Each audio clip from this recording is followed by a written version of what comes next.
With games continually taking longer to develop, many publishers feel that the mere upfront $70 price tag isn't enough and they need to recoup additional revenue through DLC expansions and microtransactions. And while these aren't inherently evil by any means, in 2023 crass monetization has reached a fever pitch. Because I'm Sai for WhatCulture.com and this is 10 overpriced video game BS you should avoid. Number 10, the $12 Halloween fatality, Mortal Kombat 1. There are many things that players might accept as monetizable in a video game, but fatalities in Mortal Kombat, not a damn chance. Just before Halloween, developer NetherRealm released a patch for the most recent iteration of the fighting franchise, Mortal Kombat 1, which included a new fatality themed around All Hallows Eve. The fatality in question sees the perpetrator shove a jack-o'-lantern on their victim's head, watch as creepy crawlies pour out of it, and then kick their pumpkin-clad head clean off, sending it flying before it smashes into the front door of a house nearby. Sounds like a perfect fit for the game, right? Yet NetherRealm ultimately decided to charge a pretty penny for the pleasure, with the fatality costing an eye-watering $12. Fans quite rightfully complained that they were being nickeled and dimed, with those who splashed out a whopping $110 on the game's premium edition, which doesn't include this fatality, feeling especially hard done by. And on top of this, it's not even a particularly creative fatality by Mortal Kombat's gloriously unhinged standards. As entertaining as the core game is, this monetization is vile. Number 9, paywalled NPC voice acting, The Lord of the Rings Golem.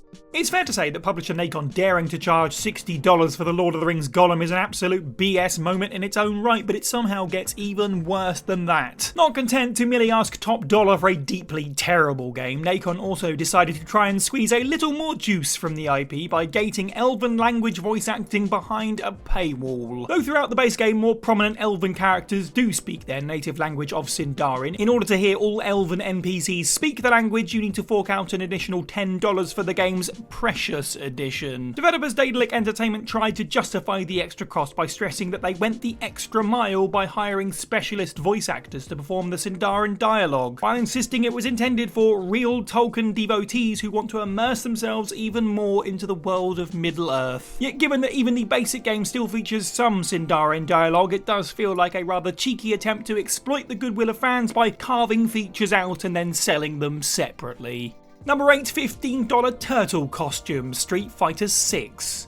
Back in August, Capcom announced a Teenage Mutant Ninja Turtles themed DLC for their hit fighting game Street Fighter 6, allowing players to purchase skins of each of the 4 turtles for use in the game's World Tour and Battle Hub modes. Yet it ultimately turned out that each turtle costume cost 750 fighter coins, amounting to almost $15 in real-world money, ensuring that you needed to fork out an exorbitant $55 to have Leonardo, Donatello, Raphael and Michelangelo in your repertoire. And if you wanted all the associated sticker sets, taunts, wallpapers and so on, you'd end up half shelling out around $100. And no, I'm not sorry for that pun. Naturally, many cried foul that this was an egregious monetary expectation from Capcom, all the more so given that the turtles themselves are simply avatar costumes, and don't allow players to fight as the actual quartet with bespoke animations, voiceovers and so on. Some players hilariously responded by refusing to open their wallets and instead making their own decidedly less detailed turtles in the game's avatar creation suite. Much like the Mortal Kombat 1 debacle, it's a damn shame to see such gross practices shoved into an otherwise outstanding fighter.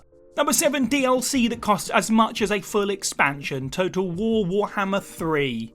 Total War Warhammer 3's most recent piece of paid DLC, Shadows of Change, faced immediate backlash as soon as Sega announced that it would cost a sizable $25. The price typically charged for a substantial full expansion like Forge of the Chaos Dwarfs. Given that Shadows of Change wasn't a full expansion but rather a Lord pack featuring 3 new legendary lords, the price set by Sega was far above what players were used to paying, resulting in the DLC's Steam page getting review bombed into oblivion. Creative Assembly's chief product officer, Rob Bartholomew, responded by matter-of-factly explaining that the price hike reflected rising development costs, but this wasn't met with much sympathy by fans, many of whom felt he was effectively holding the game's ongoing development hostage. As such, large swaths of players decided to boycott the DLC altogether, or in the very least, wait for it to go on sale.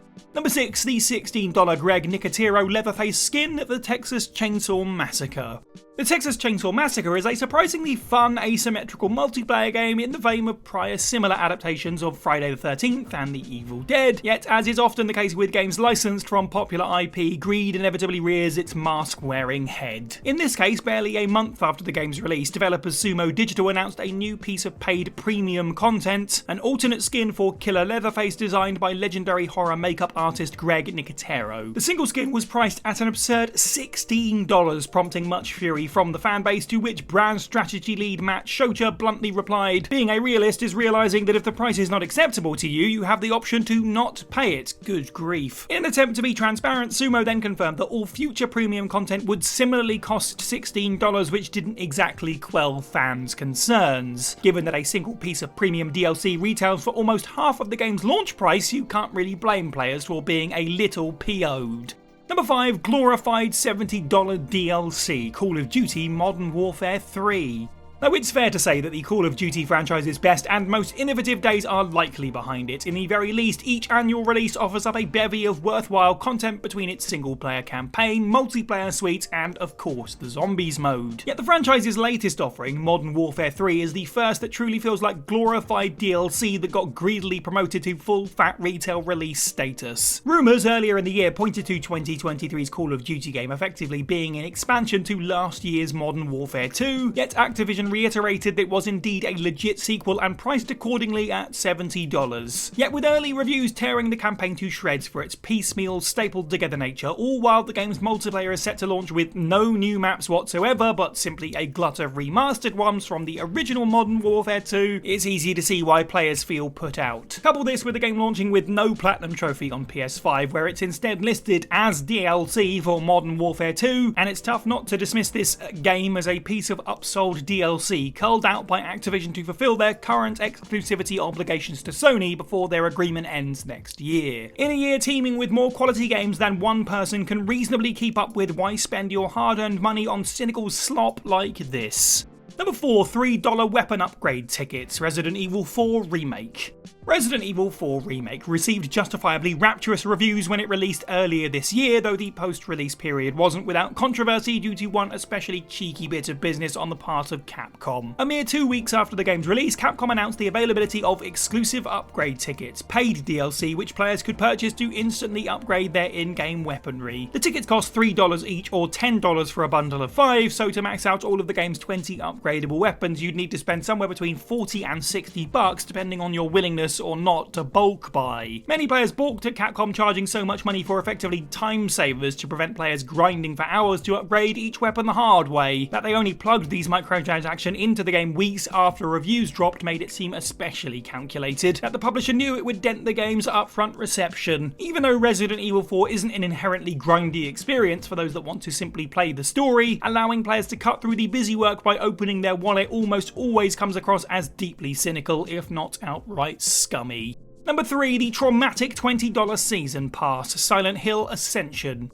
Been a tough decade for Silent Hill fans, and things just recently got a whole lot worse. More than 10 years after the release of the last proper Silent Hill game, the franchise made its dubious return this past Halloween with Silent Hill Ascension, a mixed media interactive experience that blurred the lines between video game and TV show. The game, played through web browsers and mobile devices, will see a cinematic animated series unfold over the next few months, with players voting on crucial character choices and taking part in QTE sequences to determine their fates. Ascension was widely panned out of the gate for its lackluster visuals, terrible writing, wonky voice acting, and worst of all, its grotesque implementation of microtransactions. Though Ascension is free to play, players were heavily incentivized from the game's introductory video onwards to drop $20 on a Founders Pack. The pack includes cosmetics for the player's own custom character, hilariously tone-deaf chat stickers such as the one that simply reads, "It's trauma," and influence points, in-game currency which lets wealthier players lend more weight to their votes on the branching narrative choices. Or it would if not for the fact that the morbid curiosity of Ascension's first few hilariously atrocious days has already worn well off, and it's tough to believe that many will stick it out to the bitter end. Number 2, $21 Bone Guy armor, Diablo IV.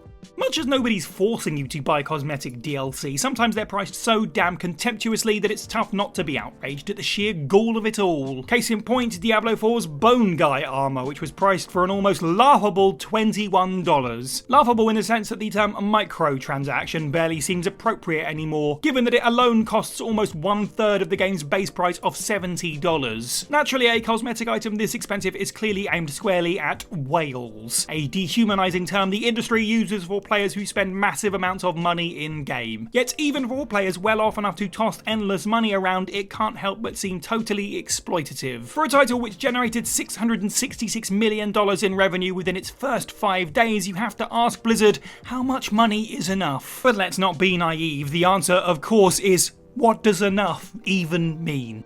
Number 1, over $1,000 of DLC, The Sims 4. Ever since its inception, the bread and butter of the Sims franchise hasn't been the mere selling of the initial release game, but rather the never-ending avalanche of DLC, from expansion packs to minor DLC drops containing basic cosmetic items for your in-game homes. The Sims 4 celebrates its 10th anniversary next September, and it was recently calculated that for players to purchase every single piece of paid DLC released for the game, they'd need to smash out just over $1,000. Now, to be completely fair to EA, the base version of The Sims went free to play last year, so you don't need to spend a single penny to experience the vanilla iteration of the game. But even so, that those craving the full suite of available themes and cosmetics need to drop the equivalent of around 15 full-price AAA games is insane. While it's simple business sense that a game played by 70 million people would feature DLC of some kind, there's just no reality where this represents good value. Then again, you don't easily get to $5 billion in lifetime revenue by being stridently pro-consumer, do you? Perhaps anticipating potential blowback for The Sims 5 though, EA has already confirmed that it will launch as a free-to-play game, taking a slight sting out of the microtransaction barrage that's inevitably going to come.